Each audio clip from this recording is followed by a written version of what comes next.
আমরা বাঙালি হওয়া সত্ত্বেও বাংলা বর্ণগুলি লেখার সময় মাত্রাতে ভুল করি।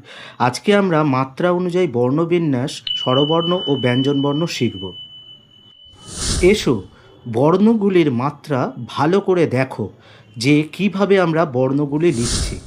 বাংলায় পূর্ণমাত্রার ৩২টি বর্ণ রয়েছে।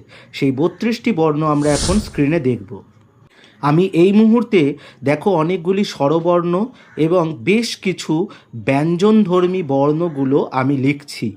আর প্রত্যেক কটাতে খেয়াল করো, সব কটাই কিন্তু পূর্ণ মাত্রা রয়েছে, অর্থাৎ মাত্রাগুলো কিন্তু সম্পূর্ণ টানা রয়েছে। তোমরা এইভাবেই লেখার প্র্যাকটিস করবে। দেখো, মজাদার সেই বিষয়গুলি যেগুলির আমরা অর্ধমাত্রা দিয়ে থাকি, আমরা কিন্তু ভুলবশত এগুলোরও পূর্ণমাত্রা দিয়ে ফেলি। কখনোই এগুলি পূর্ণমাত্রা হবে না, এগুলি সব সময় অর্ধমাত্রার হয়।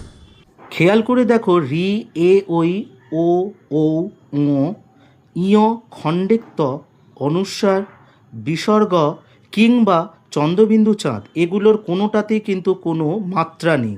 এগুলোকে আমরা বাংলায় মাত্রাহীন বলি। আমরা কিন্তু ভুল করে সব কটার মাত্রা দিয়ে ফেলি। কখনোই আজ থেকে তোমরা এরকম মাত্রা দেবে না।